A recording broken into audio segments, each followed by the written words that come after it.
He's coming. Daddy's coming. Hey guys, it's me back on our channel. I've had the baby has been born and Christian's actually holding the baby right now. He's a bit fussy, so if you hear the baby cry, that's because we have a baby. But I thought I would just kind of share like a little bit of a recap of the labor and delivery. We got a few shots at the hospital. The baby was due on December 5th, but he didn't come, and I wasn't really having many signs of labor like the days before my due date, so I didn't really know if I was gonna give birth on my due date or not. But yeah, we passed it, and then a few days went past that, and then nothing, and you know, first time moms, you can go over, so it's normal, but you're starting to get really like antsy. Yeah, the only real symptoms I was having was like a lot of it's called like lightning crotch, so just like a lot of pelvic shooting pain, especially when his head would move, so it was kind of like a sign of him trying to engage into my pelvis. Anyways, eventually he was born on December 17th 2023, so I think that's like 12 days or something like that past his due date. I was almost 42 weeks pregnant. But okay, so basically like a couple days before I gave birth, I started having like a lot of contractions. So I thought I was going to go into labor that day because they hurt really bad, and that was starting to get kind of like a pattern. But the thing is, you're not really considered in active labor, or things are progressing until it's like 5 minutes apart, like each contraction. And so majority of my contractions were like 10 minutes, 20 minutes, sometimes 30, and then they'd go back down to like closer. They were just very sporadic. So my midwife wasn't really convinced that I was in early labor. She kind of called it more like prodromal labor. It was really frustrating because like I was in like that state for like 2 days and I couldn't sleep, and it was really painful. And we were like tracking the contractions and everything, but like we were kind of discouraged because like everything you read about that means like nothing's actually happening to your cervix. It's just pain, and your cervix needs to change to go into labor. So it was just kind of like ugh. But looking back now, my doula actually thinks I was actually in early labor. It was just kind of like taking forever to speed up. Yeah, and the reason why I think it was early labor is because when I was actually at the hospital in labor, the pain was the exact same. It was just more frequent. So yeah, pretty crazy. We kind of got to a point where the midwife was kind of like, okay, well, you're getting pretty close to 42 weeks. And, you know, there's just more dangers over 42 weeks. So like, let's like maybe do an induction. And I really didn't want to do that because I kind of wanted to do things natural, but at this point you're also getting close to being really overdue and you just don't want to keep going. So we decided to go to the hospital and like potentially do like a Foley bulb where they manually dilate your cervix so that the contractions could kind of come closer because your cervix has to change, right? And I was really nervous about that because a Foley bulb is supposed to be really painful and like, anyways. So I was like praying about that. Like I really like don't want to get that part of the induction. But we went to the hospital to get that done, and one of the nurses did a cervix check, and actually surprisingly I was actually dilating.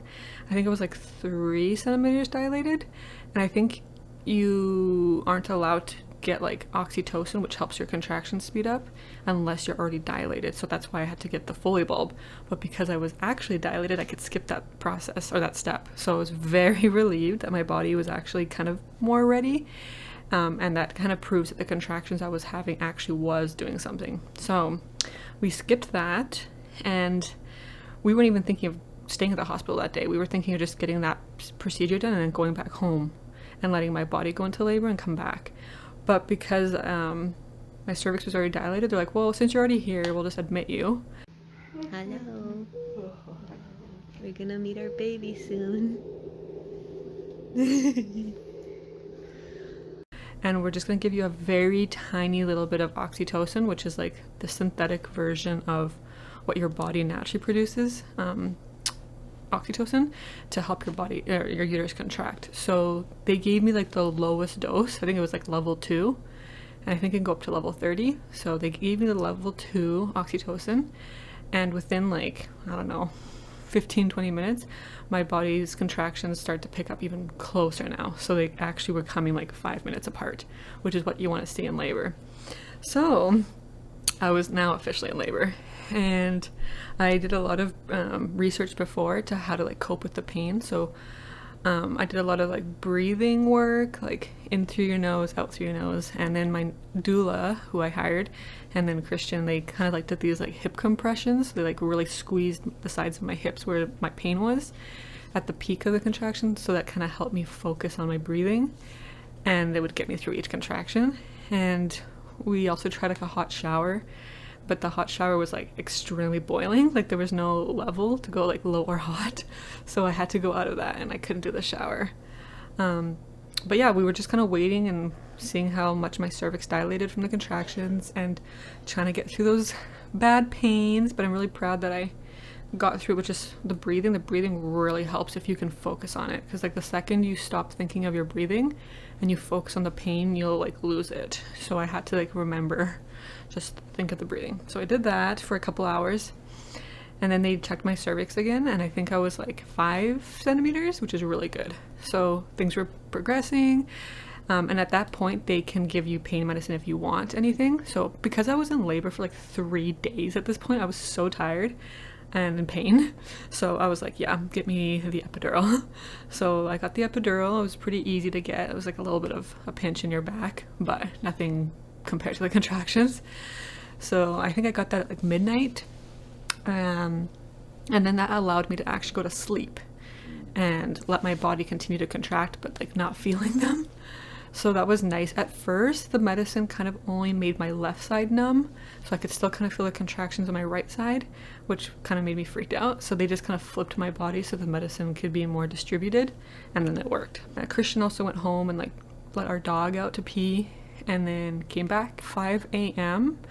One of the nurses came in and checked me again, and I think I heard her say something like, oh yeah, she's 10 centimeters dilated. So I was like, oh my gosh. So I texted my doula. My doula was sleeping in the car outside of our hospital. It's like, that's what they do, I guess. They just wait around, which is really nice. And she came back in, kind of talked to the nurses, and I'm 10 centimeters dilated, and my cervix is good, so I can basically start pushing whenever I want. Decided to let the baby kind of come down on his own a little bit more, because he's still kind of high, since I'm not in pain. So we could just take a more passive approach, but we could just try 1 or 2 together and see how you do. Sure. Yeah? Okay. That's the beauty about. But the water hasn't broken yet. No, and like I say, it may not until you're pushing. Yeah. Oh, that happens. I'm gonna. Yeah. Yeah. Okay. Just don't spray nurse like I did. I'll try not to. Is it normal to shake though? Yes. That's what I was saying. It's annoying as all get out. Oh, like, okay. Sadly, but it's normal. Your body is working really hard right now, and the epidural masks that really well. Yeah. But you're at the end of a marathon, Okay. right?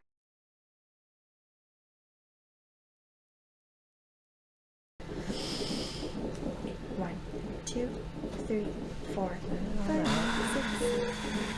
Good. Keep the pressure. Big deep breath in. We're gonna hold for 10 seconds. 1, 2, 3, 4, 5. That's all. But you're actually pushing in the right area. Okay, cool. Yeah. That's good. Yeah. Good work. Good work. Oh, thank you.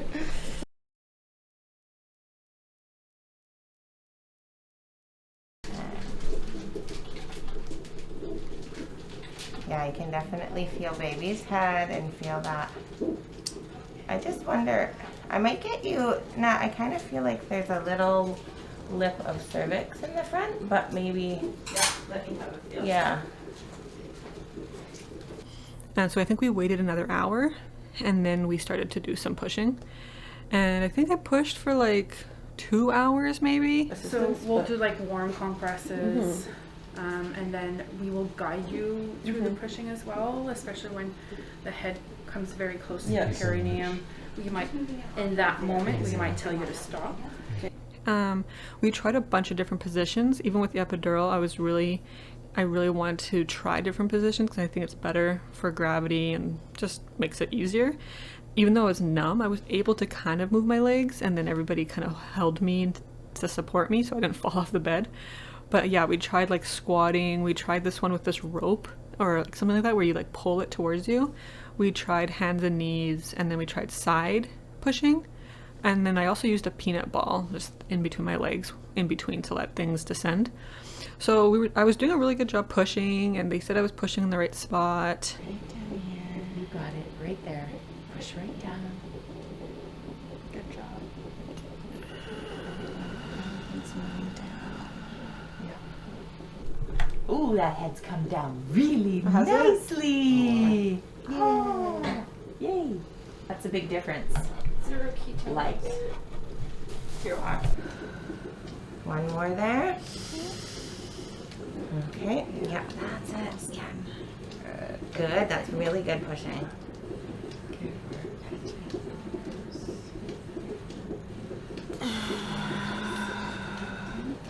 Nice and strong, actually. That's good. Yeah. Under here if you can. Yes. Oh, Yeah. that's great. Good job, Good Katja. pushing. Pulling That's back on exactly those the legs. spot. Very good. Awesome. Good work. Yes. Good. One more. And again. Good, yeah. There you go. Go, go, go, go, go harder. A little harder. You can do it. You can do it. Oh, yeah. Okay. Yes. Awesome. And again. Go, go, go, Good. go, go, go, Give go, it all go. for that end there. How do I look like I'm pushing? I have no idea. I've just seen a lot of women pushing. They look like, am I like crazy like that? No, you did good. Oh, I don't know.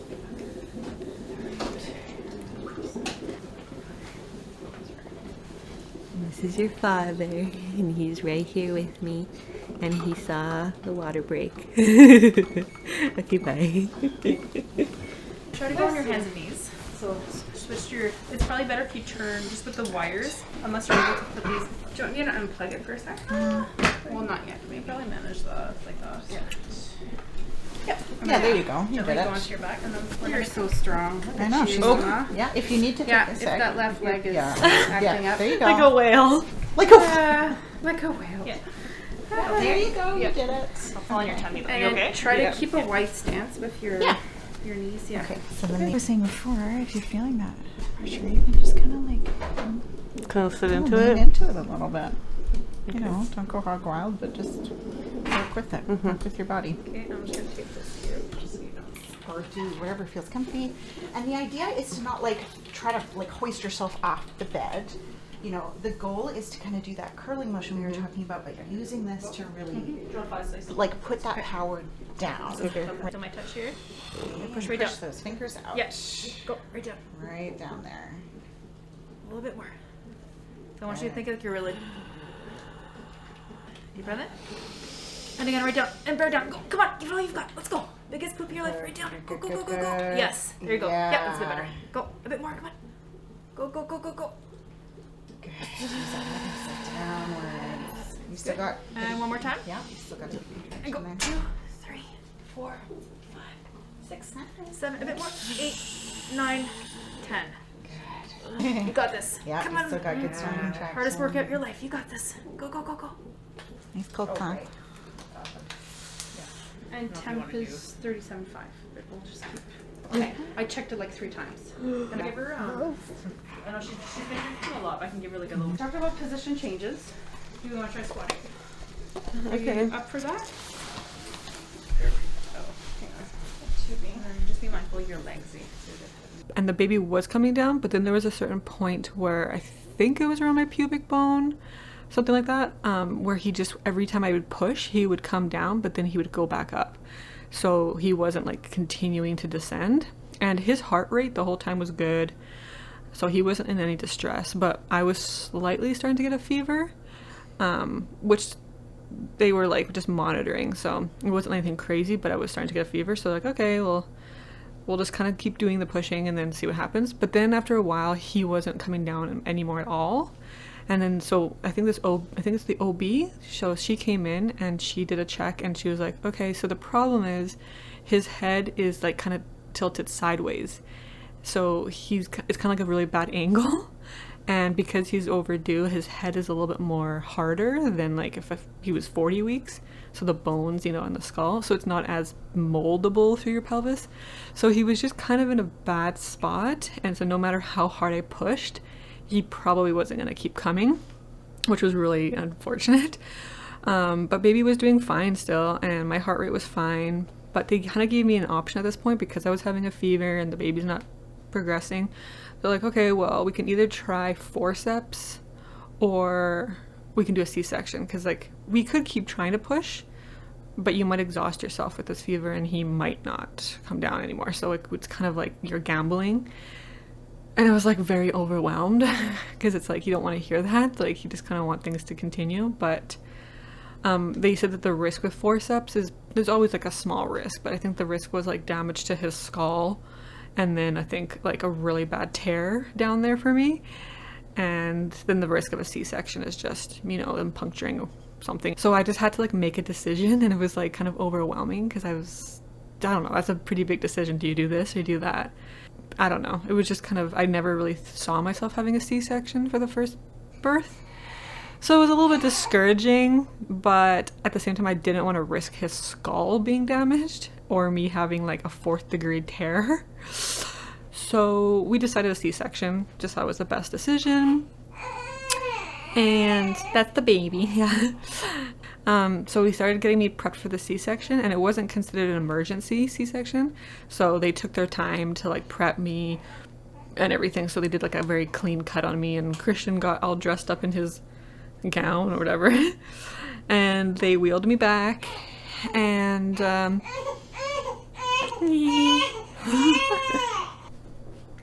okay, we are back. We had to change the baby's diaper.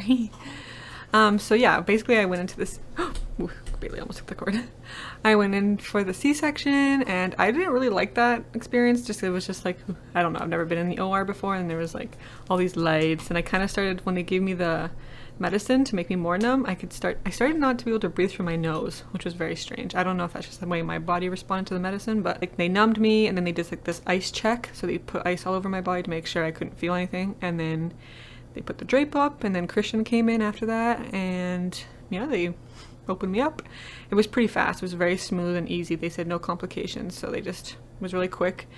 And the baby was born, and Christian and me saw him, like they put him over the drape, and we heard him cry. With pressure. Yeah. Oh my lungs. More generous incision. What is a good sized head there? Want to take a look? You're beautiful. Yeah, bless you. And he was so cute, and I kind of cried a little bit, and then they brought him down. I think they did a bit of a delayed cord clamp, and then they handed him off to get weighed, and Christian went, he got to cut the cord, and I was just sitting there waiting while they stitched me up. And then they brought the baby over, and I gave him a little kiss, and then yeah, it was really cute. And then yeah, they said that my placenta had a little bit of a smell to it, so that's why they were thinking there might have been an infection brewing in my uterus, which is kind of scary, and they're not sure why. It could be maybe because I was like having labor contractions for like 3 days, that my uterus was getting like really tired. So it's probably a good thing that we did go in for the induction. You know, as much as it was kind of a bummer that we had to have a little bit of intervention, he was safe, he was healthy, and now I'm healthy. So yeah, he was born at like 2:15 p.m. and he was so cute. And then they wheeled me out. I was very numb in my legs this time. And then I tried a little bit of breastfeeding, and we were bonding. Hello. So it is December 17th. This is our son. His name is Otis, and he's the perfect little baby. And then we went back to the recovery room, and I had these like compression things on my legs for 24 hours just to prevent blood clots. And the first couple nights in the hospital was a big new experience for us. Like, we've never been parents before, so we were just getting the hang of how to change his diaper and how to feed him, and like getting to know him, and the lack of sleep. There was a lot going on. So, but it was a really good experience. I think we adapted to it pretty well. Really healthy. We went home after like 3 days in the hospital. They checked my vitals, they checked his, everyone was good. Now we're home, almost 2 weeks postpartum, and yeah, I've had a little bit of symptoms, like I've had some night sweats. We've been very happy, and he's perfect, and we love him. His name is Otis James Vestergaard Gutierrez. Otis is his first name. That's actually a name Christian picked for him. And James, I picked that as a middle name for him because there's a scripture in James in the Bible that says every good gift comes from God. And obviously he's a very good gift that we were blessed with, so I thought that was appropriate. And then Vestergaard is like a family name, like heritage name from my Danish side, and then Gutierrez is his last name, obviously. And I think that's it. So yeah, hope you guys enjoyed watching. Thanks for all the well wishes, and we'll see you in another video. Okay, bye.